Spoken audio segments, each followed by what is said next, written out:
All right, so I'm going to first walk you through how we would graph this on your calculator, pull up the table, and some different things like that, and then we can talk about some different features. So on our calculator here, we want to go to New Document,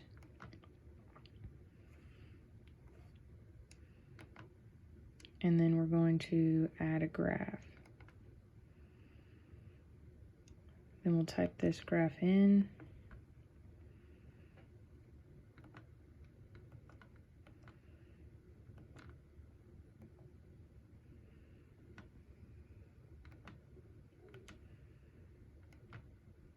Push enter and it'll graph it for us there. If we want to pull up the table so we can plot some points, we can push Control T, and that's going to pull up that table of values. These are parabolas, and there's a few things that I'm going to ask you to do on these.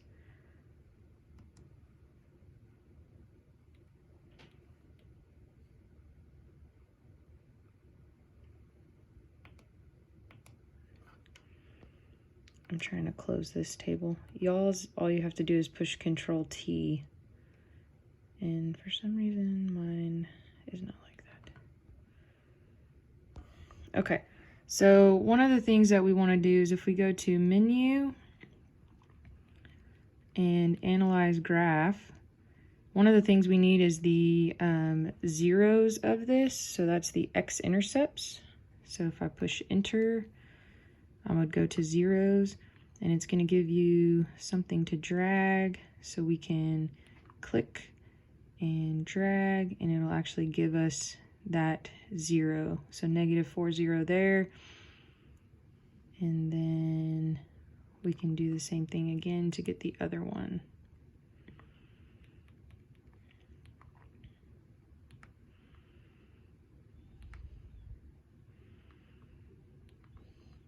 So -40 and -20 are those x-intercepts.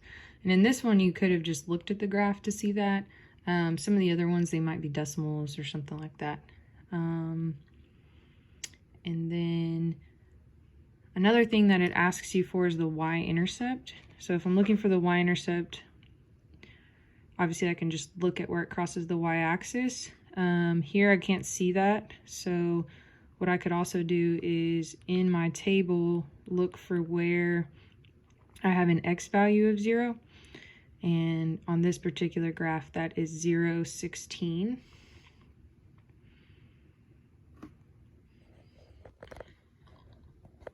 So you're going to fill in the table on your paper, you're going to plot those points to get the picture, get your x and y intercepts, and then the other thing it talks about is domain and range. So for this graph,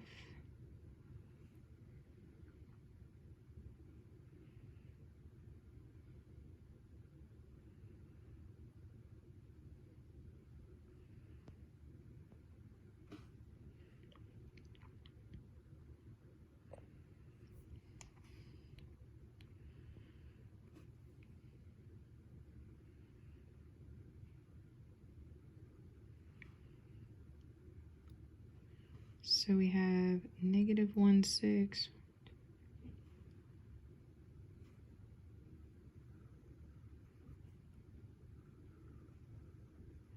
Okay, and so what I was doing was trying to draw that so that we can look at the domain and range here. So when we're talking about domain is all of the possible x values in the graph, okay? And so any x values that can be used that would have a matching y value. Well, for this graph, what happens here is if this graph continued on and continued on, it would widen out as it went. And then it would also do the same thing this way. It would widen out and widen out. So what's going to happen is all of the x values are eventually going to get used.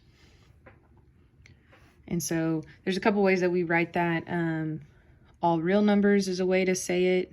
and we use this double barred R when we're talking about all real numbers. The way that you guys are probably used to is in this notation with inequalities, where we say negative infinity to infinity. And what I want you guys to use is what we call interval notation. And so basically we're going to use whatever our lower bound is and our upper bound, and we're going to separate the two with a comma. And then we're going to either use parentheses or brackets depending on if those two end parts are inclusive. So infinity is always going to be a parenthesis because I can't put like a physical point on infinity. So that point is not actually going to be included in the domain because I can't actually ever reach it. So what I'm talking about with kind of some of this notation here would, let's pretend, actually let's just do the range and that'll help us. Okay, and so then if we go to do the range, so range is going to be all of the possible y values.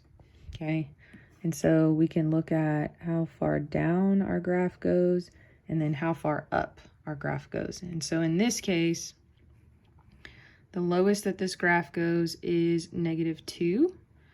So everything is going to be greater than -2.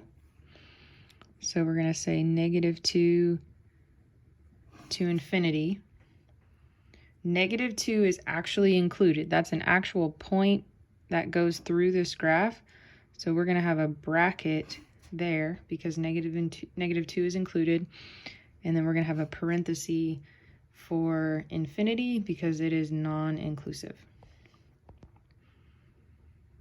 Then we talked about the x and y intercepts already.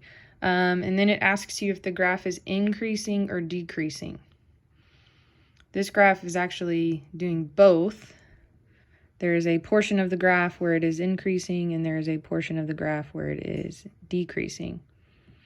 So you want to think, am I increasing or decreasing from left to right? Okay, so this graph, if I'm traveling from left to right, I'd be decreasing, and then I would be increasing on that second half. So it's actually going to do both. And so we can say that it is increasing for the x's that are greater than -2, and it is decreasing for x's that are less than -2. And then for continuous or discrete, it is continuous because there's no gaps in the graph. I can draw it without picking up my pencil. The vertex is this point down here, so you'll want to use that for the vertex. And then the axis of symmetry is the line that cuts the graph in half. So it's this invisible line that would cut the graph in half. When we write it, we want to write it as an equation. That's a vertical line. Vertical lines are always going to be x equals. And then all we have to look at for is where is it crossing the x-axis. And it's doing that at -3. So x is -3.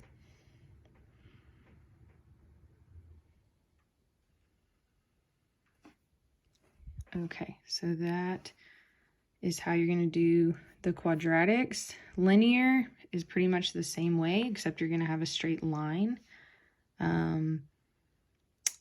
It's not going to have an axis of symmetry. There will be no axis of symmetry on the graph because there's nothing that cuts it in half. But everything else you'll just do the same. And then lines are just going to be either increasing or decreasing. There's not like different things that are happening over a specific interval.